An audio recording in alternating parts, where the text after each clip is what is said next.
Oh my God, listen. Are you serious with that story? Are you really serious with that story? So you're telling me that Andrade didn't know he had a 90-day non-compete clause from WWE. He shows up on AEW Dynamite on October 1st. He attacks Kenny Omega. They theoretically set up a pay-per-view match for Kenny Omega because they don't want to go to the Kyle Fletcher match so soon for the TNT Championship. He's off TV for 3 weeks. People start wondering what's going on. And then the real reason is why he's off TV is because WWE sent a cease and desist letter to AEW to not use Andrade because he has a 90-day non-compete clause.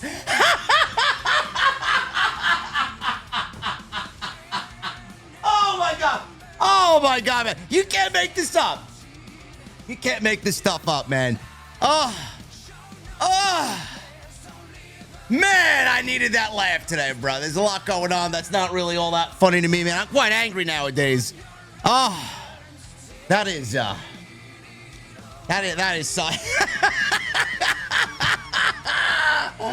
oh my God, man. Sloppy Shop Amateur Hour over in Jacksonville, man. I don't believe it. People have been wondering what's going on with Andrade. I guess we now know the reason why Andrade hasn't been on AEW television. WWE is enforcing Andrade's 90-day non-competes without pay. Without pay. Is this illegal? No, it's not illegal. It's very much within the law because the FTC wanted to ban non-compete clauses for employees, and the federal court in the United States shot it down. So it's illegal. To some people, they think it's illegal. It is not illegal. It's very much legal here in the United States. Oh, this is quite the story, man. We're going to get into it. This is hilarious. It couldn't have happened to a better place. Couldn't have happened to a better bunch of people than the people that work in AEW, man. We're going to go over this. I got all the news. I got all the speculation, all the nonsense that came out about this today on Off the Script. It is Thursday. I thought I was taking the day off because it's usually my day off. Thursday, October 16th, 2025. Andrade showed up on AEW Dynamite. October 1st, it was their big 5-year anniversary show, which I still don't know what we're celebrating. We're celebrating piss poor ratings, the decline in the fucking overall viewership, interest, attendance. Everything is down in AEW, but it's great. Tony the Tiger over there says they're great. Nothing is great over there. Nothing. Andrade showed up on October 1st. He shocked everybody. He had just been fired from WWE. Fired from WWE. Just not outright released. Wasn't one of these rinky-dink budget cut reasons. They just let him go. They fired him for whatever reason. October 1st, he attacked Kenny Omega. Joins the Don Callis family as if they need any more fucking people in that group. And then we didn't see him for the next 3 weeks. Everybody started wondering, well, Don Callis family's on TV, but where's Andrade? He's in none of their segments. He's not sitting with them at dinner last night during Don Callis' birthday celebration at a fancy restaurant. Nothing has been mentioned about Andrade in regards to anything on AEW Dynamite. Not a fucking peep. Kenny Omega's not booked for the pay-per-view. You would think that with Andrade attacking Omega, he would be wrestling Omega at Wrestle Dream to give that card a much needed shot of adrenaline. Haven't heard anything from him or about him. So we did hear, as soon as he came back and we all thought that he was back with AEW officially, he went to Mexico and he won the Crash Heavyweight Championship at the Crash Lucha Libre show on October 3rd in Tijuana. 2 days after he returned to AEW on their 5-year anniversary show on October 1st. This was his first title since last year where he won the WWE Speed Championship. Yes, that's still a thing, by the way. From June 7th to November 15th, 2024, he was the Speed Champion. He was then supposed to wrestle on October 26th. He was supposed to wrestle at the Mucha Lucha Atlanta and face LA Park, and he got pulled from that show. Nobody knows why he got pulled from that show. I'm assuming he can't do anything for 90 days. It's not just an AEW thing and them being petty by pulling somebody from their fucking place of employment. I don't know what happened there. I'm assuming it's the 90-day non-compete that came into effect there. So this morning, Brian Alvarez talked about some news on Andrade. Andrade's lack of television time is not due to injury, says Brian Alvarez. Reporting on the situation, Brian Alvarez stated, regarding Andrade, all I know is that he's not injured and something is holding him up regarding his non-compete with WWE. What specific details in his non-compete clauses preventing him from appearing on AEW programming is not known at this time. I don't know what needs to be known. It's a 90-day non-compete. You cannot go anywhere, speak to a competitor, or work for the competitor for 90 days. I don't know what there needs to be as far as why he can't go anywhere. This marks a unique situation for Andrade, who's made history as the first performer to go from WWE to AEW, back to WWE, and then back to AEW again. And now he's back with WWE because he's still tied contractually to WWE. Then a new report from Mike Johnson and PW Insider emerged today, and they have provided a significant update on top of Brian Alvarez on why Andrade has been absent from AEW television following his return to the company on October 1st on their 5-year episode of Dynamite. After aligning with the Don Callis family, Andrade immediately began a feud with Kenny Omega, but he's not been on AEW programming since. The new report clarifies that a non-compete clause with WWE is the very reason for his absence, despite initial beliefs to the contrary. According to PW Insider and their report, there was an initial belief, even within some WWE circles, that Andrade's situation was different from a standard release. The initial belief, even within WWE circles, was that since Andrade was cut outright due to a wellness policy violation/violations, he was not going to be paid his 90 days and was free and clear to begin performing elsewhere. However, after Andrade appeared in AEW and began working dates in Mexico, WWE reportedly contacted him to clarify the terms of his release. PW Insider reports that WWE informed Andrade that he was still subject to the standard 90-day non-compete period, even though he would not be paid for it. We are told that after he began making his appearances in Mexico and for AEW, WWE clarified to Andrade that even though he was not going to get the traditional 90 days pay following his release, Andrade was still subject to the 90-day period where he cannot perform elsewhere. The report shed light on WWE's reasoning for enforcing the non-compete period without pay. A WWE source explained to PW Insider that the company wanted to prevent a situation where a talent could violate company policy and immediately begin working for a competitor. The source explained the company was not going to have a system in place where someone could theoretically leave the company due to violating their policies and then walk off to end up elsewhere the very next day. The situation was described as a loophole the company could not allow to exist. This enforcement of the 90-day non-compete clause will affect several of Andrade's scheduled appearances. The report noted that Andrade is advertised for dates in Puerto Rico this upcoming weekend, but the belief is that he will not be appearing. Furthermore, he is also advertised for an autograph event and to wrestle in New York the weekend of 11/15, but based on the circumstances, likely won't be making those appearances either. This confirms earlier reports from Brian Alvarez that Andrade was not injured and that a non-compete issue was holding up his return to the ring. Now, Andrade saw him return to AEW and join the Don Callis family. While his storyline is on hold, other members of the group are scheduled for championship matches at Wrestle Dream come this Saturday. Takeshita and Okada will challenge Bandito and Brody King for the AEW Tag Team Championships.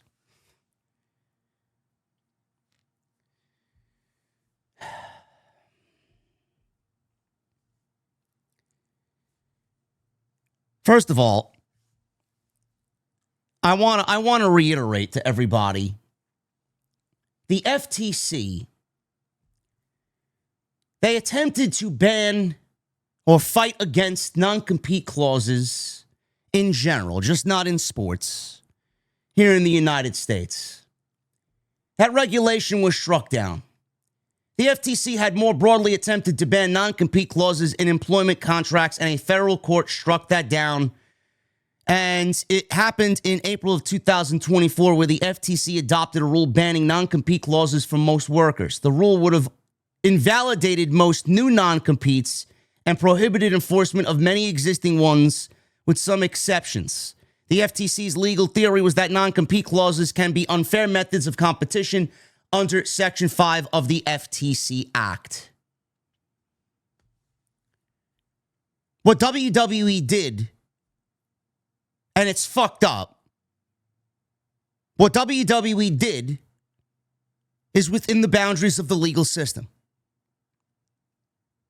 I don't know how you are going to look at it, because I know people are going to think with their emotions. WWE did what was within the boundaries of the law. WWE doesn't make the rules up.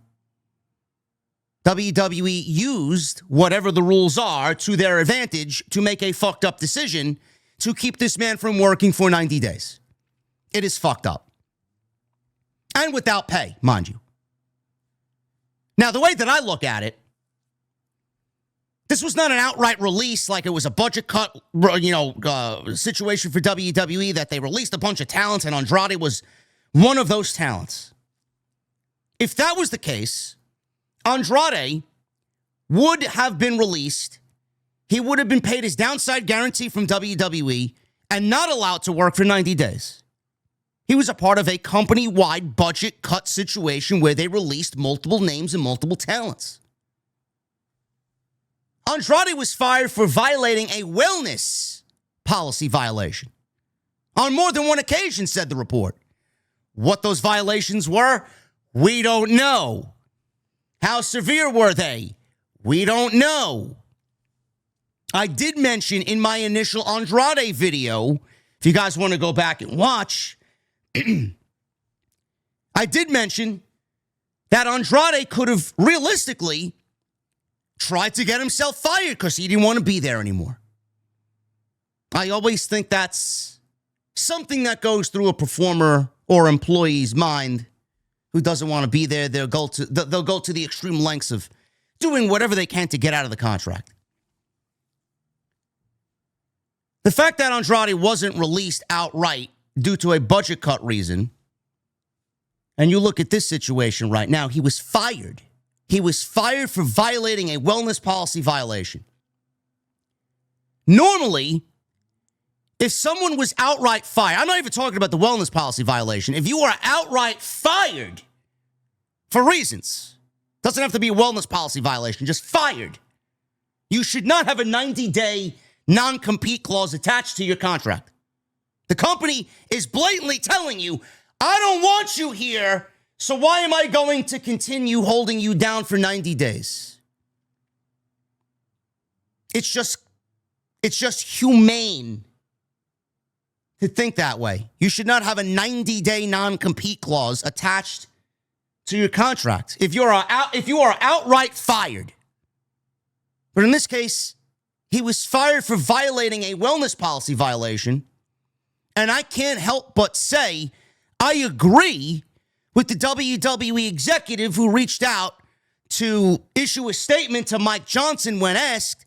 He blatantly went against the wellness policy violation. We are not going to allow someone to violate that and then think they're just going to show up in the competition or for the competition legitimately the next day. I don't know how anybody thinks that if you are a business, you're going to allow someone to go and do that. You got to look at it from WWE's point of view. He violated a wellness policy violation twice. Like, if you violated the first time, you know what you violated for. If you don't do the things to change so that when they test you again, you test positive. You pass the test, negative in this case. If you fail the first test and then don't make the proper moves so that you go into the next test and you get nothing on the next test, I don't understand why you would think WWE is going to allow this guy to just walk into the fucking company without thinking, well, he failed 2 tests, 3 tests. Why is he failing these tests? Is he doing it on purpose? Does he not care? Is he looking for a way out? Is he looking for a loophole that he thinks he's going to get away with? WWE saw him make absolutely no effort into making the changes so that the tests go in his favor. So what do you want WWE to do? What exactly did you expect WWE to do here in this situation? And it looks even worse for AEW. It looks terrible for AEW because as soon as they figured Andrade was gone, they thought, just like everybody else, like a normal human being, that, all right, they outright fired him. He doesn't have a 90-day non-compete clause. We'll just bring him on in and we'll pair him up with the Don Callis family. We'll have him attack Kenny Omega. We'll build a thing around him and Omega. We'll do that match at the pay-per-view for WrestleDream. They didn't do their due diligence in looking into the situation further. They made a very rapid decision to bring him on into the company while doing none of the legwork and none of the legalities to see if it was all right to bring him in to AEW and put him on Dynamite. They look like a bunch of amateurs. They look like the sloppiest of shops. What is this? Is it a pro wrestling company or are you running a fucking dive bar in the middle of Manhattan that's fucking just absolutely decrepit in every sense of the word? What are you doing? I don't understand how you look at this and don't make the proper steps to ensure that all your bases are covered before you bring this guy to television. They thought they were going to get one over on everybody, and the only reason why they brought him to television is because they so desperately need any sort of attention from any source whatsoever, because they're a dying product. They looked to Andrade to inject some excitement and unpredictability into the show, and then they made themselves look fucking stupid. Does Andrade have representation? Does Andrade have lawyers? Nobody thought that this was a possibility. What about AEW's legal team? They don't have fucking lawyers? They got lawyers for every other fucking thing that goes on. They didn't have lawyers present here. They didn't have lawyers look over a fucking contract for this guy. They didn't think that this was a possibility. What about AEW's legal team? Were they asleep? Were they on vacation? Where the fuck were they? Who's in charge? How do you let something like this go, ending up embarrassing the company? Who is the head of talent relations? Who is in charge? Christopher Daniels, from what I know, is the head of talent relations. How is all of this allowed to happen? I don't understand it. I don't get it.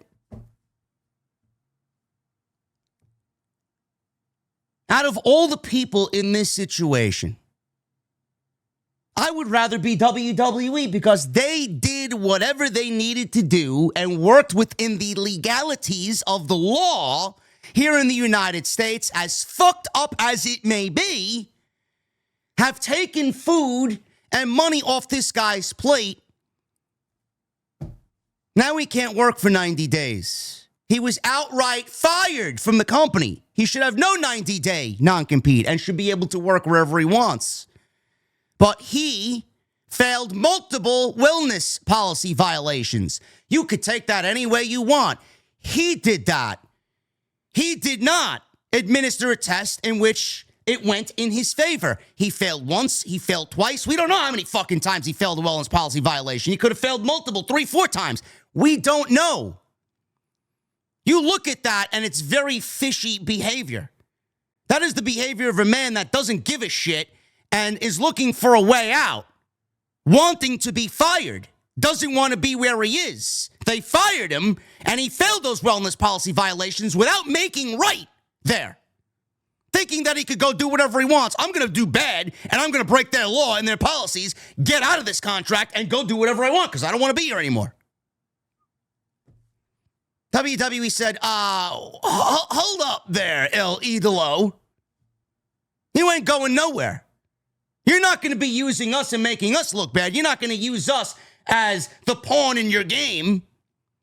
You failed our wellness policy violations, and we have the right to give you the 90-day non-compete clause as if you were outright released on a normal situation. And now without pay.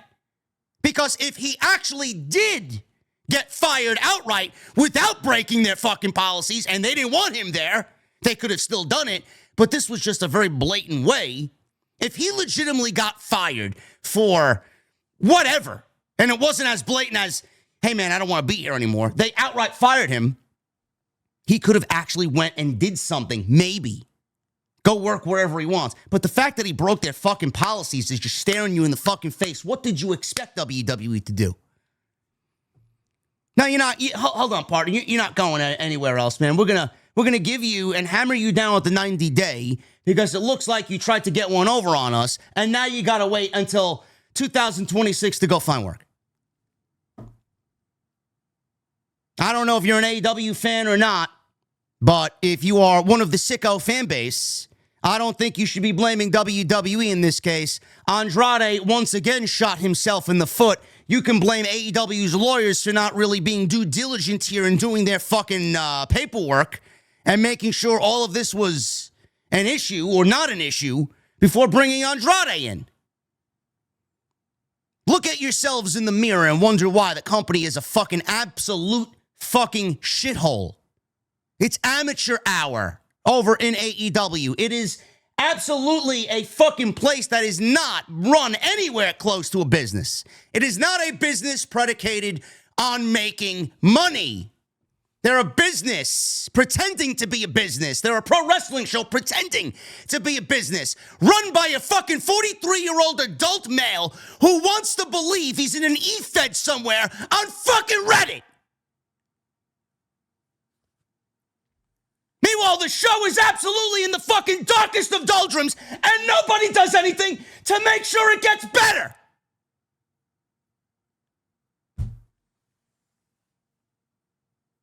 AEW is an embarrassment. Now you bring this guy back to television, you sell an angle that you can't deliver on for 3 fucking months. On top of everything else that you haven't been doing creatively. What an absolute fucking embarrassment AEW is. You should already know the type of game WWE is going to play. Why you're so hasty to bring in Andrade? Because you're so desperate for attention, desperate for engagement, because you don't know how to do it on your own.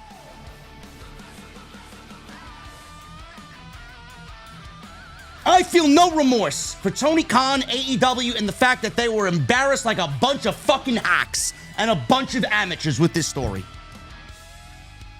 Blame Andrade, blame his representation, and blame AEW's lawyers for failing to fucking see what was going on here.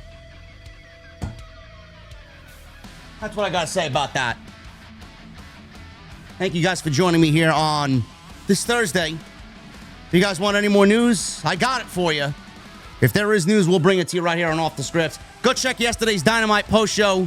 Absolutely horrendous. Just a dreadful 3 hours, which Jesse and I didn't even watch the third hour because it was so fucking bad in the first 2 hours. So make sure you guys go watch that. TNT was great. Episode 116, go check that out. Monday, we were live for Raw with the big turn. Braun Breaker on Seth Rollins. And the next time you see me live will be Friday night. Friday Night SmackDown. Hopefully they can go 2 for 2 with the shows. Last week was a very good show. Hopefully they can continue that going into next week's show, or this week's show, rather. But I'll be live after SmackDown goes off the air right here on YouTube. Hit that thumbs up. Leave me a comment down below. Let me know what you think about this Andrade story, comical as it may be. And please hit that thumbs up. Let's try for 1,000 likes today on Off the Script. I'll see you guys live for Friday Night SmackDown. Until then, have a great Thursday, and I'll see you guys later.